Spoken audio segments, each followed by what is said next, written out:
Hello, Melanie. Hi, nice to meet you. Nice to meet you and see you again.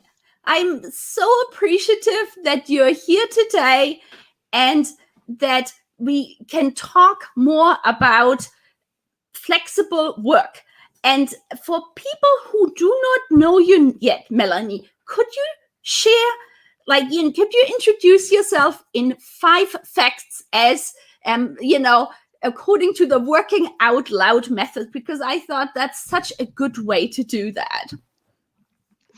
Yeah, first of all, thanks for the invitation. And yeah, hello everybody. I'm Melanie. And yeah, since it's dinner time in my time zone currently, I will start with the fact that I like good food from all over the world.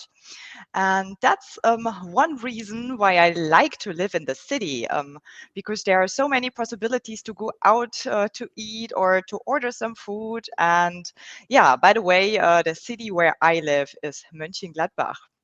Um, but I also like to be in the nature or in the mountains. There I relax directly. And my current project is that I'm converting together with my boyfriend a van into a camper. And yeah, we are almost finished. There are a few things to do, but we can already use the camper. And I'm really looking forward to future travels. And as final fact, I like people, getting to know exciting personalities, meeting family and friends, and also working with people is very important for me. Thank you so much, Melanie. And also, welcome to anybody who is watching us. And if you could share where you are watching us from in the comments, that would be really great. And now, Melanie, you were a guest on my podcast show, Job Sharing and Beyond, last year. Now, could you tell our listeners, you were at that time finishing an experiment at your organization by leading in a part-time, in a 4-day week method. So could you tell us what has happened since? And are you still working in a 4-day work week? Sure. Yeah, already during my experiment last year, I have included regular feedback sessions with my team and also with my supervisor. Yeah, to clarify if this model works for everybody, if anybody or everybody is getting what they need, and also what can yeah, be improved in the way we work together. And yeah, I also took some time for myself to reflect. Yeah, how does it feel to work part-time and in a 4-day week? And yeah, is that the way I want to work and live? And yeah, also, of course, how can I organize my time even better? And yeah, based on all this experiences and learnings, yeah, my experiment, yeah, get better and better over time. And yeah, we improved. And so the result was obvious in the end that leading part-time really works. And yeah, that it's just a question of priorities and organization.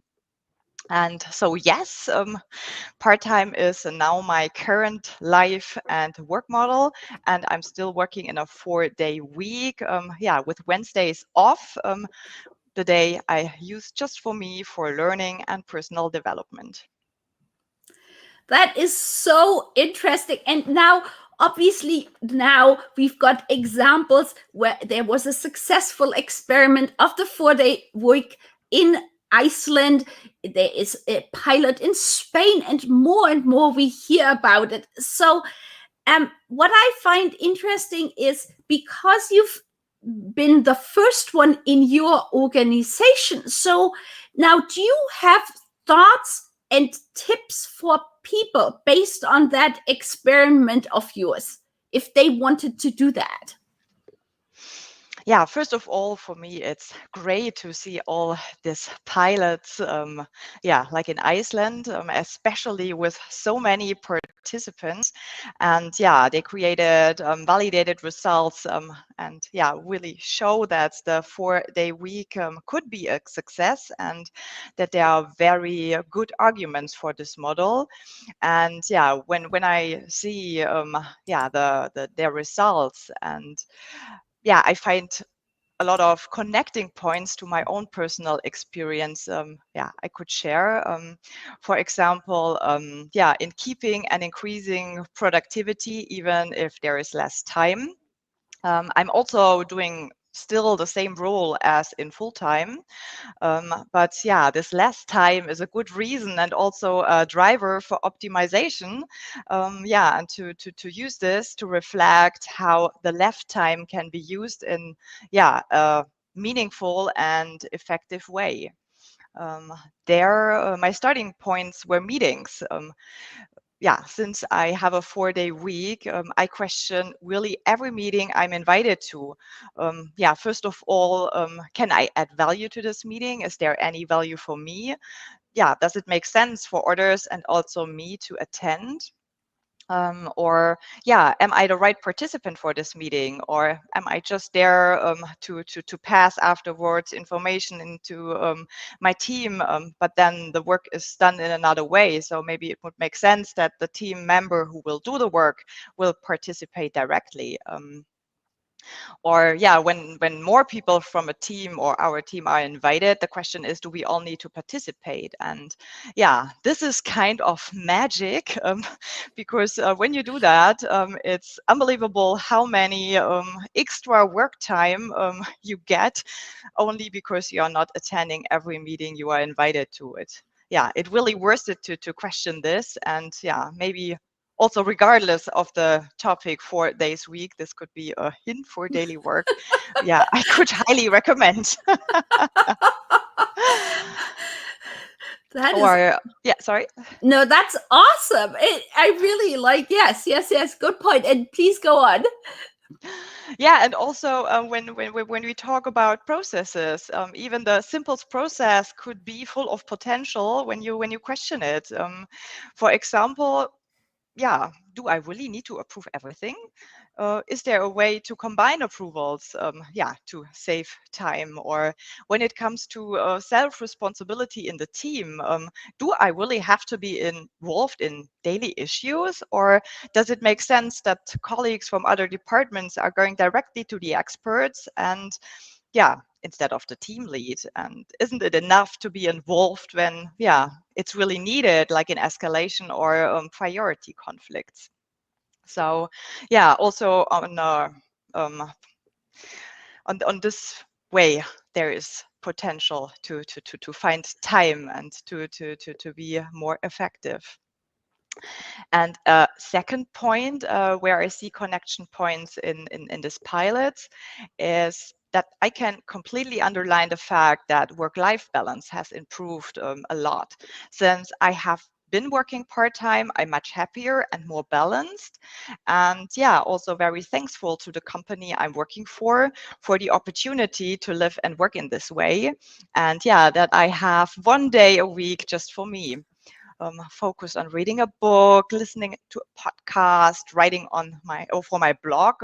Yeah, this is, by the way, something after the summer where I really should be more active. But yeah, there's also exchange with people in my network, and all this is very valuable. And this is how I bring new thoughts and ideas into my work, which also, yeah, is a value for the company I'm working for. And yeah, beyond my own example, I think that balance is an important aspect today, and people want and need time for their families, for further development, or for a time intensive hobby, or yeah, projects besides their job. And yeah, a day off could be used meaningful and could bring a lot of benefits, yeah, for people, for our society, but also for organization and companies. That is so excellent. And you know, you're bringing up such a good point with the cross pollination, that whatever you're doing outside of work might then help your work and vice versa. And so I think that's something in my mind, that often is underestimated, the transferable skills going both directions. And now you have alluded to your blog already. And when we were talking last year in our podcast episode, you had put together a, like in German, it's called Teilzeit Blogparade. And now in English, it's basically a part-time blog parade where you invited other people to share their own experiences of a form of part-time. So could you tell our listeners a little bit the highlights of that, blog parade you put together? Yeah, I think first of all, blog parades as well as open discussion of results like this pilots we talked before are really important to start this discussion about part-time and 4-day week, because there are so many stereotypes and criticism around. And yeah, that was also the idea of this blog parade. And after the blog parade, there were 22 interviews following where I asked the authors for more details, to make it really visible, and to really show success stories, to really show that new life and work models are very diverse. And we cannot separate work and life nowadays, and as diverse as life is, so are these models. And the articles of this parade as well as the interviews invite us to reflect on the value of time and the balance between different areas of life, and also how we combine that with our jobs. And also the advantages which result from individual models, as well as the way how this could be successfully implemented in daily work, are part of these articles, and show how important this topic is and how much potential is behind, again, for us, for our society, and for organization and companies. Yeah, I just think, I was so appreciative that you put this together, because just reading the different, articles of people and all the different backgrounds and reasons why they decided to work, not a typical 9 to 5. And now, I had a recent podcast guest, Doppelspitze, which for people who don't know them, it's Julia Collard and Sven Schnitzler on my podcast. And now you are part of the book that they have recently published called Rethinking HR. And so could you share a bit what your article was, or your chapter was in that book? Yeah, your podcast episode is still on my to-do list, but it's on the top, and I'm really looking forward to listen to it. And maybe briefly to the background, based on a question on Twitter, which books about the future of HR are recommended.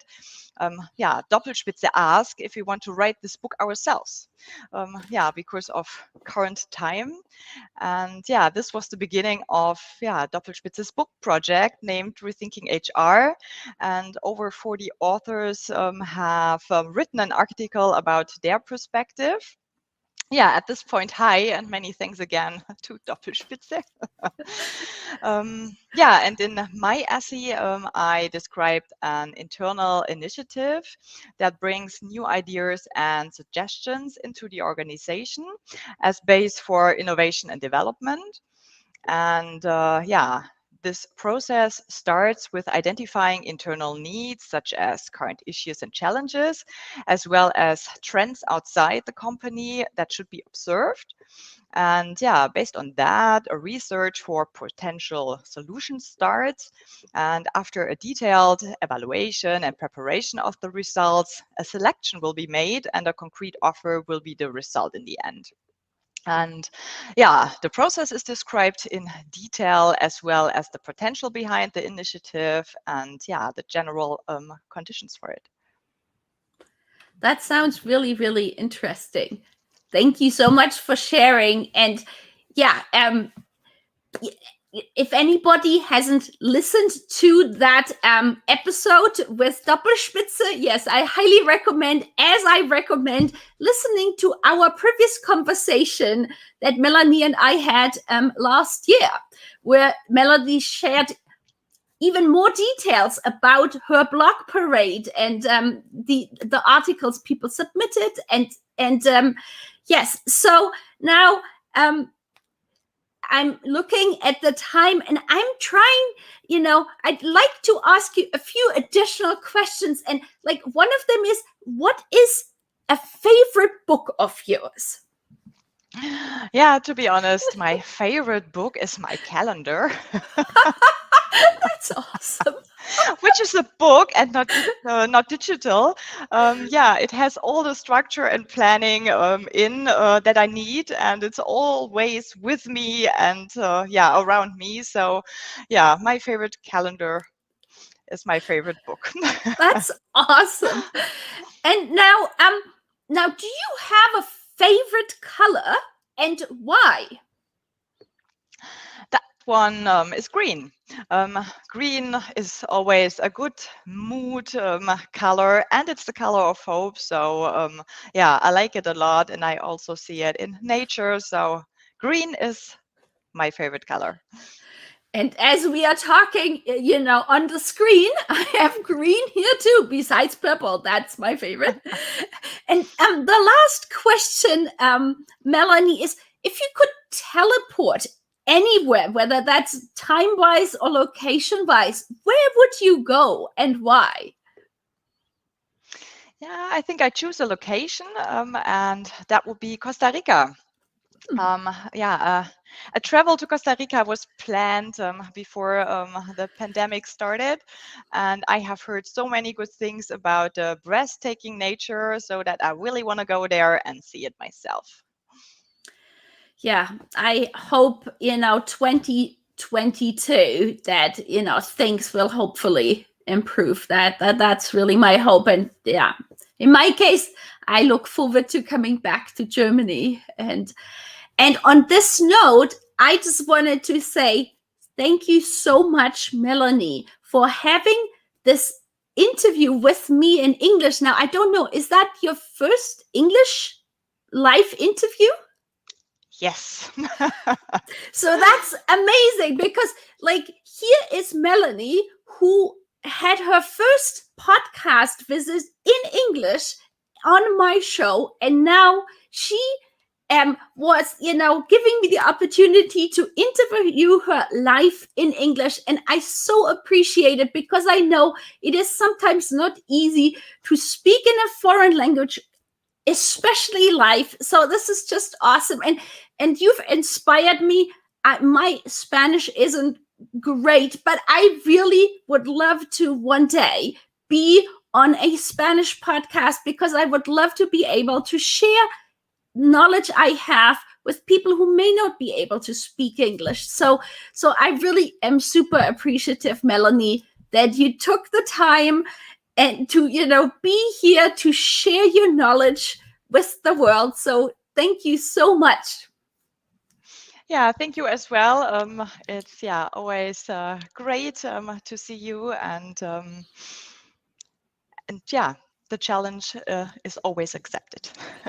Thank you. So now I have to think of something new. So let's try French next time. Oh yeah, my French is my French is worse than my Spanish.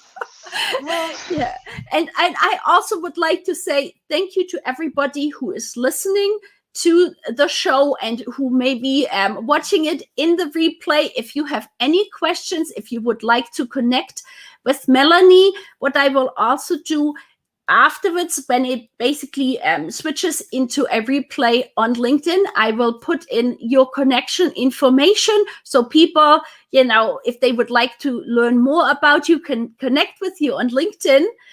And yeah, it's been really a pleasure having you on the show. So thank you very much, Melanie.